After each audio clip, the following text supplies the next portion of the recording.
पंडित जी, वेद और सरू की शादी की एक अच्छी सी तारीख निकाली। जल्दी से जल्दी का मांगो। मैंने तो पहले से ही इन दोनों की कुंडलियां देख रखी। मुझे लगता है ये सब दूल्हे की माँ की बिना ही शादी की तारीख तय की जा रही है।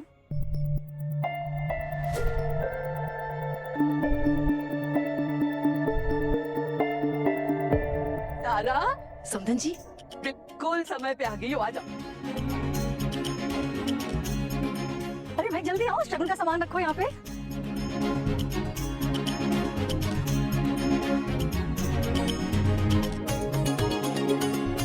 तारा, तुम यहाँ? मेरे बेटे की शादी तय हो रही है, मुझे तो आना ही था। बिल्कुल। चंद्रकांत जी, मैं अपने बेटे वेद के लिए आपकी बेटी का हाथ मांगने आई हूँ।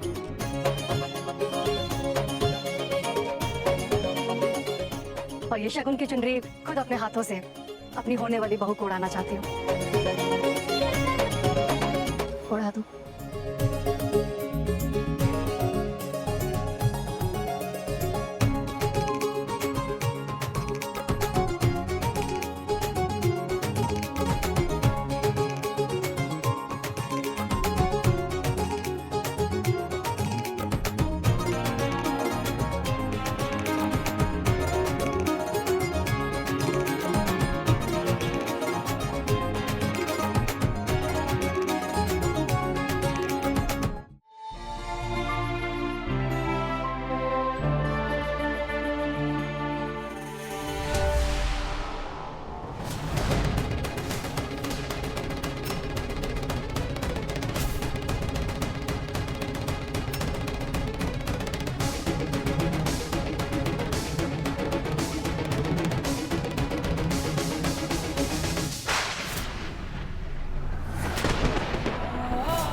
वो मदर डॉटर ने मेरे ही घर में आके मेरी और मेरी मॉम की जगह ले लिया, सबको मैनिपुलेट कर दिया और अब वो आपको वेद से दूर करने वाली है। I just feel so helpless। ना मेरी हेल्थ साथ दे रही और ना मेरी फैमिली। जब से आपको लिवर डोनेट किया है मेरी तबीयत इतनी खराब हुई है, शादी के सारे रिश्ते रिजेक्ट हो रहे हैं। What? Oh, I'm so sorry Anika. I mean no, please sorry मत बोलिए। आज मैं आपसे कुछ और मांगने आई हूँ। मुझसे? क्या? अरे मुझे अपनी बहू बना लीजिए तारा आंटी।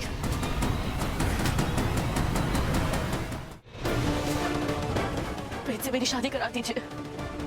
मुझे अनिका वेद बिरला का नाम, फैमिली और रिस्पेक्ट दे दीजिए, प्लीज प्लीज।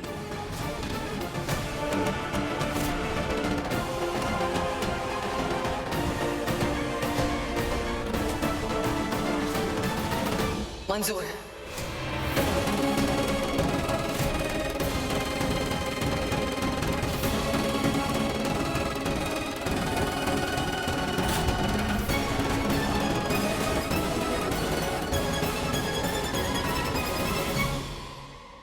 तुम खारिज जाओगे अनिका।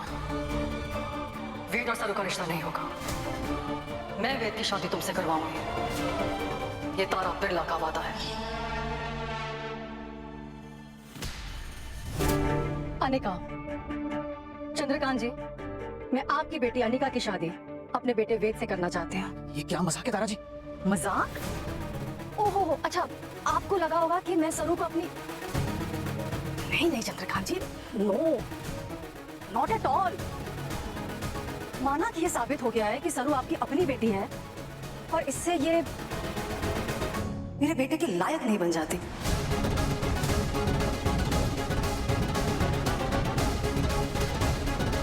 तारा, ये क्या बोल रही हो? होश में तो हो। होश में आप सब नहीं है अगर ये सोच रहे हैं कि इस लड़की को मैं अपने बेटे वेद के लिए चुनूं।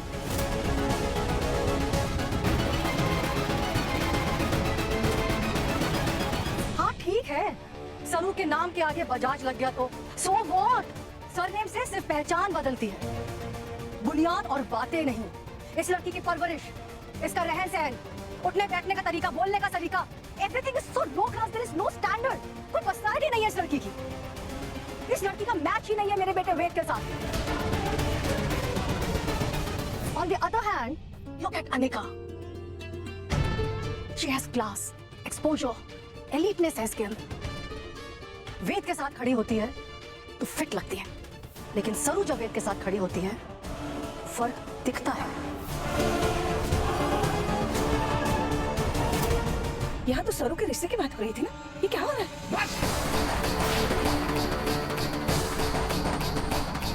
एक और शब्द नहीं सुनूंगा मैं अपनी बेटी सरू के खिलाफ। कड़वा है पर सच यही है चंद्रकांत जी, वेद और सरू की जोड़ी जैसे मलमल पे टाट का पैबंद अच्छा नहीं लगता है। दादाजी, मेरी बेटी मेरा गुरूर है, आसमान का चांद है, आईएएस ऑफिसर बनेगी। आपका कोई हक नहीं बनता यहाँ पे उसकी बेइज्जती करने का। आप क्या कह रही हैं? सरू वेद के लायक नहीं है। अरे है कौन वेद? कौन है वेद? वेद बिरला से अगर बिरला हटा दिया जाए तो वेद कुछ नहीं है। He is nothing। चंद्रकांत जी, एक मिनट। आप तो कहेंगी सरू का रिश्ता आप। अरे जहां मेरी बेटी की इज्जत नहीं, उसकी काबिलियत की कदर नहीं, उसका साथ दिल देखने की नजर नहीं, वो घर, वो परिवार मेरी बेटी के लायक नहीं है।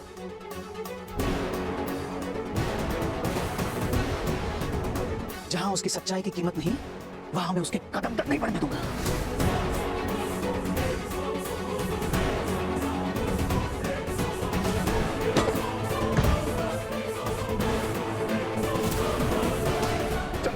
चंद्रकांत जी प्लीज प्लीज शांत हो जाइए। मैं तरफ क्या बात करोगे आप? क्या बात करोगे आप? बात करने को मतलब क्या है? अरे मेरी बेटी मेरा अभिमान है, उसकी सच्चाई, उसकी सादगी, उसकी काबिलियत में गर्व है मुझे। सब लोग एक बात कान खोलकर सुन लो, आज के बाद सरू का नाम वेद के साथ कभी नहीं जोड़ा जाएगा, कभी नहीं।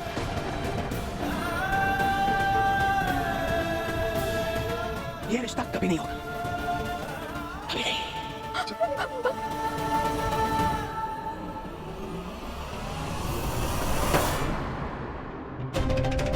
माँ,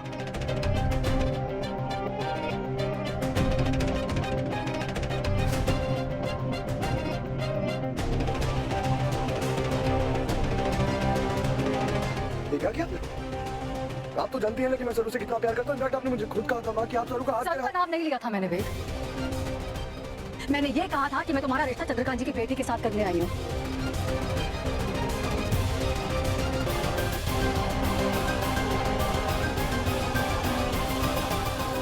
सरू sir, check and mate. It's time to wake up baby. सब खत्म हो गया, वेद निकल गया तेरे हाथों से, अब वो मेरा होगा। हाँ, लेकिन मैं सरू से प्यार करता हूँ माँ, मुझे उसी से शादी करनी है माँ। नहीं वेद, माँ हूँ मैं तुम्हारी और मैंने तुम्हारे लिए बिल्कुल सही फैसला लिया है। तुम्हारी शादी अनिका से ही होगी एंड दैट्स फाइनल।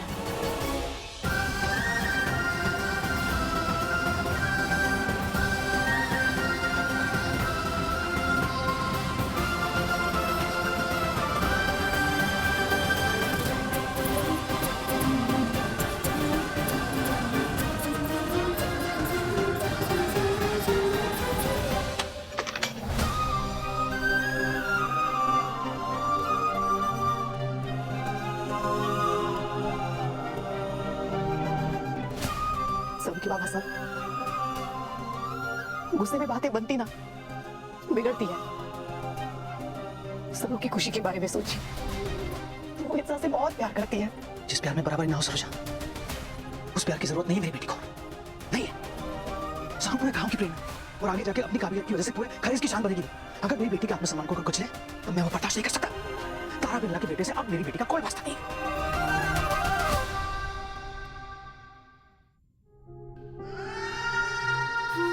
मैंने ये कहा था कि मैं तुम्हारा रिश्ता चंद्रकांत जी की बेटी के साथ करने आई हूँ। मैंने तुम्हारे लिए बिल्कुल सही फैसला लिया है। तुम्हारी शादी अनिका से ही होगी एंड दैट्स फाइनल।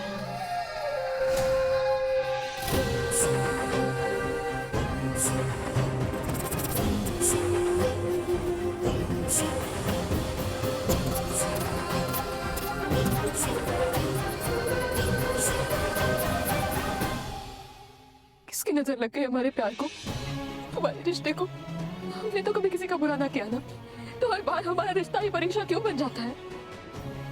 सब कुछ बिखर गया, सब कुछ बिखर गया। इतना कमजोर नहीं है हमारा प्यार, और ना ही इसे इतनी आसानी से मैं टूटने दूंगा। कुछ नहीं होने दूंगा हमारे रिश्ते को। सब ठीक कर दूंगा, कुछ नहीं होगा। मैं अभी जाकर चंद्रकांत जी से बात करूंगा।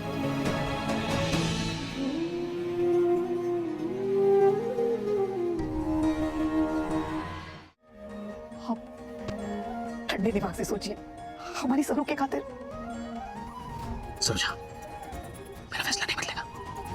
चंद्रकांत साहब प्लीज प्लीज, चंद्रकांत साहब दरवाजा खोलिए। चंद्रकांत साहब प्लीज। देखिए मैं जानता हूँ कि माँ ने सरू के बारे में बहुत कुछ उल्टा सीधा कहा है, उनको बिल्कुल ऐसा नहीं करना चाहिए था, लेकिन मैं उनकी तरफ से माफी मांगता हूँ। एक बार दरवाजा खोलिए, मैं आपसे बात करूँगा, मैं माफी मांगूंगा माँ की तरफ से। प्लीज प्लीज चंद्रकांत साहब।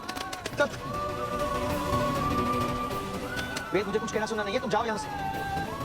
चंद्रकांत साहब प्लीज एक बार मुझसे बात तो कर लीजिए। को चोट लगी, तू अरे बेटा। चंद्रकांत साहब वेट प्लीज स्टॉप, मैं तुम्हें ऐसे नहीं देख सकती। You just shut up! You just shut up! And don't dare you, okay? वेद साहब को चोट आई है। मानो मेरे रिश्ते से टूट नहीं सकता सर। तुम फिक्र मत करो, चंद्रकांत साहब को मैं मनाऊंगा, उनका दिल मैं जीतूंगा। हाँ, हमारा रिश्ता किसी मर्जी से नहीं बल्कि हमारी सच्चाई और हमारे प्यार से तय होगा। नहीं तो सर को कोई अलग नहीं कर सकता। वेद साहब,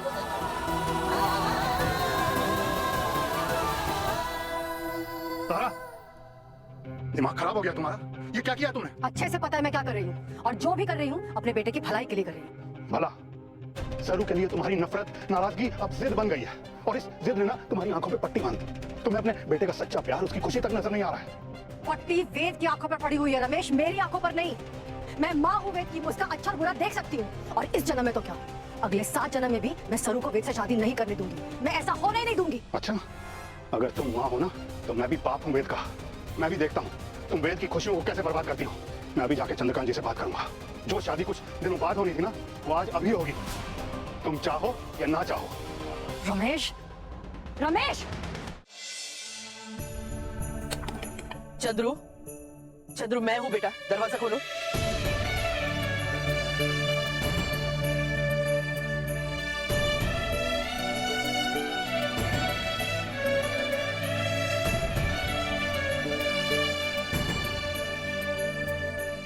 चंद्रू, थारे और सरोजा की ब्याह की खुशी में मैंने जरूरतमंदों को बुलाया है दान करने।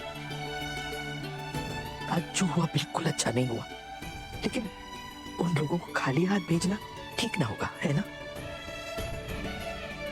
आओ सरोजा, तुम भी आओ बेटा।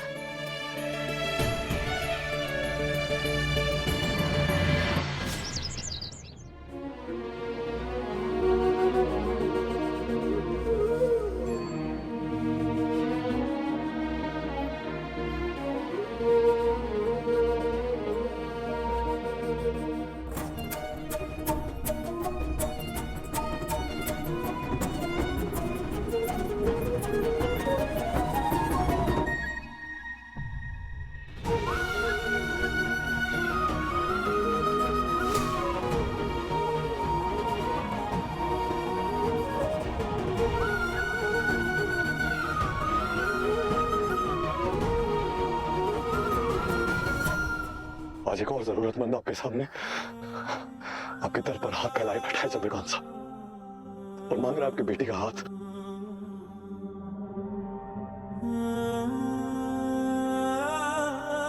क्योंकि अगर आपने अपनी बेटी का हाथ मेरे हाथ में नहीं दिया ना, तो फिर शायद वेद और सरू जिंदा तो रहेंगे, लेकिन कभी जी नहीं पाएंगे।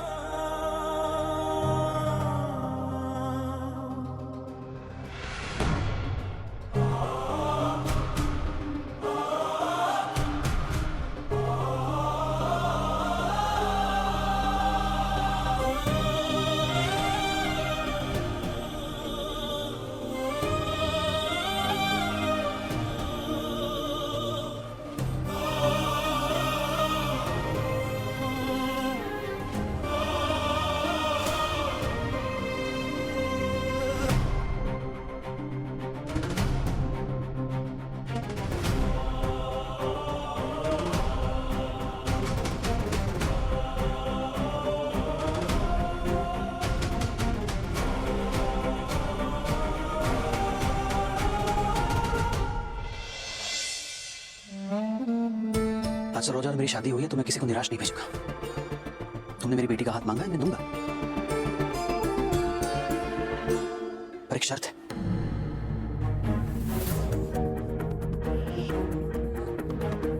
तुम्हारी माँ ने कहा है कि मेरी बेटी तुम्हारे लायक नहीं है। तो वेद, अब तुम्हें यह साबित करना होगा कि तुम मेरी बेटी के लायक हो या नहीं।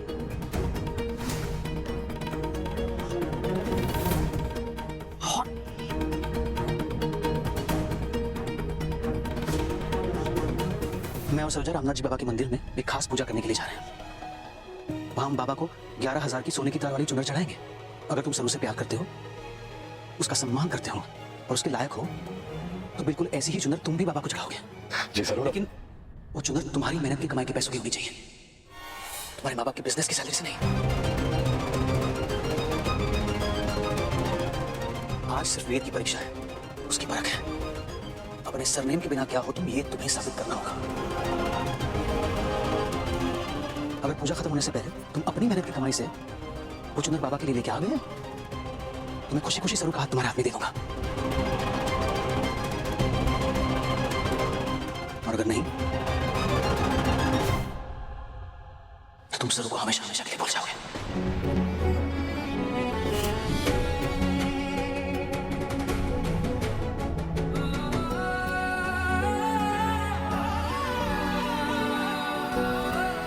इस शर्त को पूरी ईमानदारी से निभाने की उम्मीद तो मैं तुमसे रख ही सकता हूँ वेद। उम्मीद नहीं, विश्वास रखिए। ये वेद ना कोई आसान रास्ता लेगा, या किसी और का सहारा। रामनाथ बाबा जी के चरणों में सोने की तार वाली चुनर अपनी मेहनत की कमाई से मैं और सरू एक साथ चढ़ाएंगे।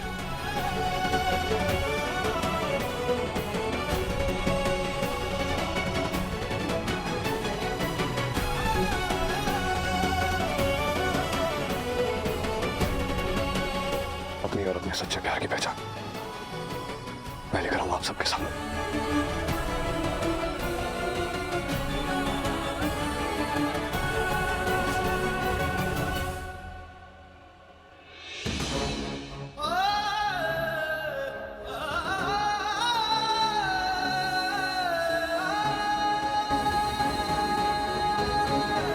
मेरा इंतजार करना सर, मैं आऊंगा।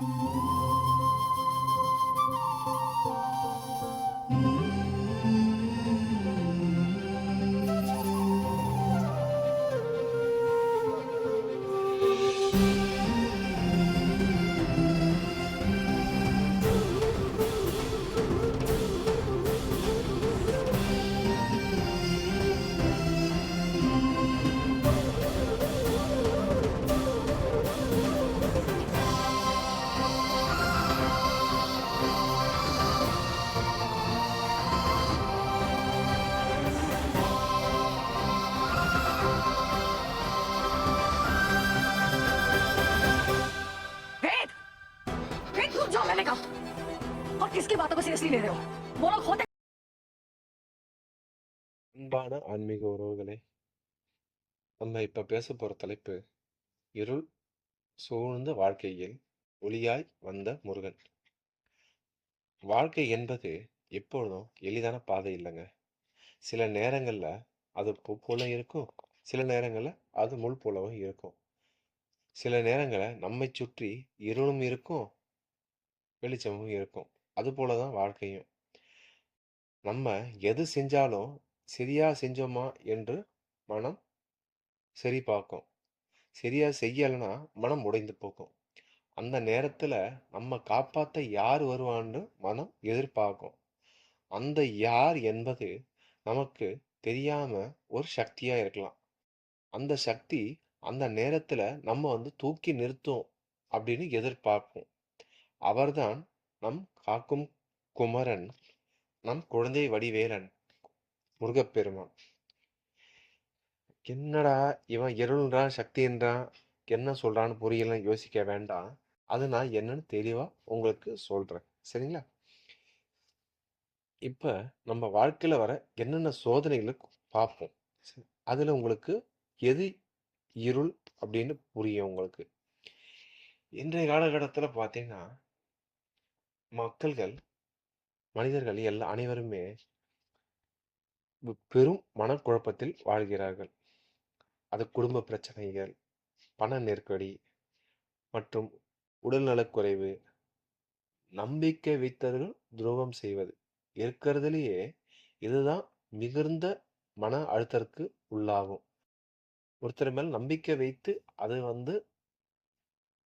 அவன் துரோகம் செஞ்சிட்டானா அதை மறக்கவே முடியாது, நம்ம மன்னிக்க கூட முடியாது. இது மிகப்பெரிய துரோகம் என்று சொல்லுவாங்க. சரிங்களா? சில நேரம் நம்மால பேசவே முடியாது, அந்த அளவுக்கு சுமைகள் இருக்கும் மனதுல. ஆனா ஒரு முறை அந்த கஷ்டத்திலையும் நம்ம மனதார முருகா என்று அழைத்து பாருங்க. அந்த ஒரு நொடி, அந்த ஒரு அழைப்புல ஒரு சக்தி உங்களுக்கு வரும். அந்த சக்தி உங்களை வலுப்படுத்தும். அந்த சக்தி மனதிற்கு ஒரு உறுதிப்படுத்தும். முருகான் என்று கூப்பிட்டா முருகன் பிரச்சனை உடனே அகற்றாமல் இருக்கலாம். ஆனா அதை சமாளிக்க வலிமை தருவார், அதை சமாளிக்க வழி தருவார், அதை சமாளிக்க சக்தி தருவார், உமக்கு தன்னம்பிக்கை தருவார். இதுதான் நம்ம வாழ்க்கையில என்ன சோதனைகள் வரும் என்று பார்த்திருப்போம். சரிங்களா? இப்ப இதை வச்சு ஒரு சிறு கதை நான் சொல்றேன், அது என்னன்னு கேளுங்க, பார்க்கலாம். ஒரு கிராமத்துல ஒரு ஏழை மனிதர் இருந்தாங்க. அந்த ஏழை மனிதருக்கு தினம் வேலைக்கே அல்லாடுபவர். அவருக்கு வேலை ஒழுங்கா கிடைக்காது. அவர் குடும்பம் பட்டினியில வாடும். அவர் குழந்தைகள்லாம் பசியில ஏங்குகிறாங்க. அவன் தினமும் கோயிலுக்கு செல்வதை மட்டும் விடுவதில்லை. அவன் அவன் மனைவி கேட்பாங்க, நம்ம குடும்பம் இவ்வளவு கஷ்டத்துல இருக்கு, அப்பவும் நீங்க கோயிலுக்கு செல்வதை விடுறதில்லையே ஏன்னு கேட்டாங்க. பதிலுக்கு அந்த அந்த மனிதர் சொன்னா, நான் வேலைக்கு போகாம இருக்கலாம், பட்டினியா கூட இருக்கலாம், ஆனா நான் கும்பிட்ட முருகன் என்னை கைவிட மாட்டான் என்று சொன்னார். அதே போல அவர் வைத்த நம்பிக்கை ஒரு நாள் பலித்தது. அவருக்கு நல்ல ஒரு வேலை கிடைத்தது, நல்ல ஊதியமும் கிடைத்தது. முருகா, என்னை காப்பாத்திட்டப்பா, நான் வைத்த நம்பிக்கை என்னை கைவிடலை, என் குடும்பத்தையும் காப்பாத்திட்ட என்று அவன் கூறினான். இதுவே முருகன் அருள். அவர் நம்மை சோதிப்பார், ஆனால் கைவிட மாட்டார். முருகன் யார் என்பது சொல்ல பார்ப்போமா? முருகன் யார் என்று சொல்வோம். அவர் வெறும் கடவுள் அல்ல, அவர் ஒரு தைரியத்தின் வடிவம், அவர் ஞானத்தின் வடிவம், அவர் அன்பின் வடிவம். அவரிடம் வேல் உள்ளது. அந்த வேல் சூரனை அழித்த வேல். ஆனால் அந்த வேல் வெறும் ஆயுதம் மட்டும் அல்ல, அது அறியாமை அழிக்கும் ஞானவேல். மயில் என்பது வாகனம் மட்டும் அல்ல, அது அகம்பாவத்தை அது ஒரு வாகனம் மட்டுமல்ல, அது அழகு என்பது அல்ல, அது அகம்பாவத்தை மிதிக்கும் அடையாளமாகும். நாம் சிரமத்தில் இருக்கும்போது முருகன் நம்மை பார்த்து கேட்பார், நம்பிக்கை இருக்கிறதா என்று. நாம் ஆம் என்றால் அவர் வழிகாட்டுவார், இல்லை என்றால் நம்மை காக்கும் கலியுக கடவுளான முருகனுக்கும் பார்க்காத கஷ்டமில்லை. ஆனால் முருகனின் மகிமையை நாம் நினைத்தால் மனம் ஆனந்தம் அடையும். அவரது ஆறுபடை வீடுகள் நினைவிற்கு வரும். முதலாம் வீடான திருப்பரங்குன்றம், இரண்டாம் வீடான திருச்செந்தூர் முருகன் கோயில், மூன்றாம் வீடான பழனிமலை முருகன், சுவாமிமலை, ஐந்தாம் வீடான திருத்தணி, ஆறாம் வீடான பழமுதிர் சோலை. இந்த 6 இடங்களும் வாழ்க்கையின் 6 பாடங்களை சொல்கின்றன. இந்த 6 இடங்களும் வாழ்க்கையின் 6 பாடங்களை நமக்கு சொல்லுகின்றன. திருப்பரங்குன்றம், திருமணம், இணைவு, உறவு. திருச்செந்தூர், சூரனை வென்ற தைரியம். பழனி, பழம் நீ என்ற ஞானம். சுவாமிமலை, சிவனுக்கே உபதேசம் செய்த ஞானம். திருத்தணி, கோபத்தை அடக்கி அமைதியாக இருந்த கோபத்தை அடக்கிய அமைதி காத்த முருகன். பழமுதிர்ச்சோலை, முழுமையான கருணை. நாம் இந்த 6 இடங்களுக்கும் செல்ல முடியாவிட்டாலும் இந்த 6 குணங்களை நாம் வாழ்க்கையில் கொண்டு வந்தால் நமக்கு அனைத்தும் நல்லதாகவே இருக்கும். முருகனை அடைய பெரிய யாகம் வேண்டுமா? இல்லை. முருகனை அடைய பெரிய பொருள் வேண்டுமா? அதுவும் இல்லை. முருகனை அடைய பெரிய பதவி வேண்டுமா? அதுவும் இல்லை. ஒரு தூய மனம் போதும். ஒரு உண்மையான அழைப்பு போதும். முருகனை அவரை அடைய மிக எளிய வழி என்ன தெரியுமா? அவரை மனதில் தாய் போல நினைத்துக் கொள்ளுங்கள். அவரை தந்தை போல நம்புங்கள். அவரை நண்பன் போல பேசுங்கள். சில நேரங்களில் தனியாக அமர்ந்து முருகா, நான் சோர்ந்து விட்டேன் என்று சொல்லுங்கள். அந்த நிமிடம் உங்கள் மனம் சாந்தி அடையும். ஏன் தெரியுமா? முருகன் வெளியில் இருக்கும் கடவுள் அல்ல, உன் உள்ளத்தில் இருக்கும் ஒளியும் கூட. சில நேரங்கள் நாம் தோல்வி அடைகிறோம். தேர்வில் தோல்வி, வியாபாரத்தில் இழப்பு, உறவில் அடைப்பு. அந்த நேரத்தில் நாம் என்ன செய்கிறோம்? ஏன் எனக்கு மட்டும் இப்படி சோதனை என்று கேட்கிறோம். ஆனால் முருகன் நம்மிடம் சொல்வது, இந்த தோல்வி உன்னை தாழ்த்த அல்ல, உன்னை உயர்த்த. ஒரு விதை புதைக்கப்படாமல் மரமாகாது. அதை இருள் மூடாமல் அது முளைக்காது. அதேபோல் நம் வாழ்க்கையின் இருள் ஒரு நாள் ஒளியாக நீங்கள் பயப்படும்போது உங்கள் மனதில் ஒரு காட்சி உருவாக்குங்கள். முருகன் தனது வேலை உயர்த்தி நிற்கிறான். அந்த வேல் உங்கள் பயத்தை கிழித்துவிடும். பக்தி வைத்தவன் வாழ்க்கையில் சிரமம் வராது என்று யாரும் சொல்லவில்லை. ஆனால் பக்தி வைத்தவன் சிரமத்தில் உடைய மாட்டான். அன்பானவர்களே, முருகனை நம்புவதும் அவரிடம் ஏதாவது கேட்பதற்கும் மட்டுமல்ல. அவரை நம்புவது நம்மை நாமே நம்புவதற்கான தொடக்கம். இன்று இந்த உரையை உங்களிடம் நான் ஒரு கேள்வி கேட்கிறேன். உங்கள் வாழ்க்கையில் இப்போது இருள் இருக்கிறதா? அப்படியானால் கண்ணை மூடி மனதாரச் சொல்லுங்கள், முருகா, என்னை வழி நடத்தவிடு. முருகா, என்னை வழி நடத்திவிடு. அந்த ஒரு அழைப்பு உங்கள் வாழ்க்கையின் திருப்புமுனையாக மாறும். முருகன் நம்மை சோதிப்பார், ஆனால் கைவிட மாட்டார். முருகன் தாமதிப்பார், ஆனால் மறப்பதில்லை. முருகன் அமைதியாக இருப்பார், ஆனால் நம்மை கவனித்துக் கொண்டே இருப்பார். இருள் சூழ்ந்த வாழ்க்கையில் ஒளியாய் வந்து நம்மை காப்பவர் வேலுடைய முருகன்.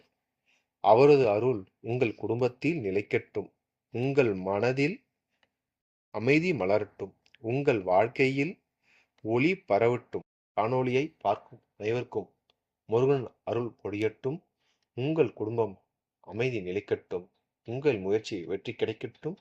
உங்கள் மனதில் நிம்மதி மலரட்டும். கண்களை மூடி 10 வினாடிகள் முருகா, முருகா, முருகா என்று சொல்லுங்கள்.